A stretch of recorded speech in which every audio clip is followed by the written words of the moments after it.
Wachezaji wa timu ya mpira wa miguu ya Italia Juventus walifanya ziara katika ikulu ya Marekani na kukutana na Rais Donald Trump. Ilikuwa ni siku ya Jumatano jioni katika ofisi za Oval, saa chache kabla ya mechi ya klabu bingwa ya dunia dhidi ya Al Ain ya Falme za Kiarabu.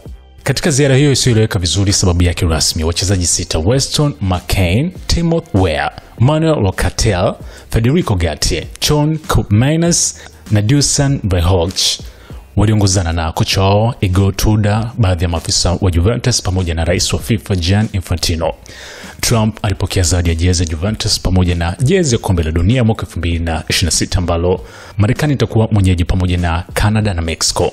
Hata hivyo, kikao hicho kilichotarajiwa kujikita kwenye soka kilitawaliwa na mazungumzo ya kisiasa, hasa kuhusu mvutano kati ya Iran na Israel, jambo lilionekana kuwafanya wachezaji wengi kukaa kimya, kionekana kutokufurahishwa. Kwa mujibu wa taarifa, kuna kauli moja kwa moja iliyomnukuu Trump akisema kitu maalum kuhusu Iran, lakini waandishi wanasema alizungumzia siasa kwa mapana. Alijikita katika uwezekano wa Marekani kuchukua hatua dhidi ya Iran kwa niaba ya Israel, jambo lililoonekana kuwachosha baadhi ya wageni waliokuwepo. Mchezaji wa timu ya taifa ya Marekani Timothy Weah baadaye alisema kuwa walilazimika kushiriki ziara hiyo bila chaguo. Walisema kuwa tunapaswa kwenda na sikuwa na chaguo ila kwenda, kwa hiyo nikajitokeza.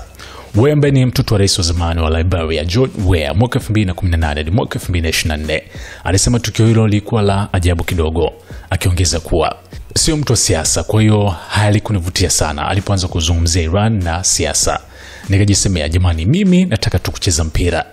Katika kikao hicho Trump aliwataja Weah na McKennie kama wachezaji wangu wa Marekani na kuwatakia kila laheri kwa mechi ya usiku, akisema natumaini ndio mtakuwa wachezaji bora zaidi uwanjani leo usiku.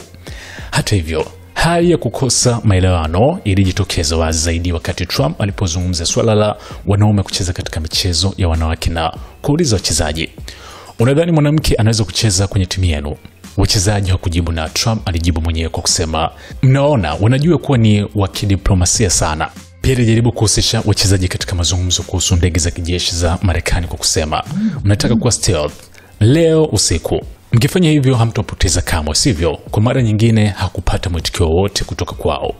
Katika historia hivi karibuni, McKennie amewahi kuwa mkosoaji mkubwa wa Trump wakati wa maandamano Black Lives Matter mwezi Juni mwaka 2020, ambapo alisema, sioni kama Trump ndiye mtu sahihi kwa rais, namuona ni mtu asiyejua, simungi mkono hata kidogo. Kwa mtazamo wangu unaweza kumuita ni mbaguzi wa rangi. Mwishoni mwa kikao Trump alipongeza swali kutoka kwa mwandishi aliyelinganisha sera za uhamiaji za utawala wake na zile za Rais Joe Biden, akisema, hili ndilo ninaweza kuita swali zuri jamaa. Wachezaji kwa mara nyingine walibaki kimya.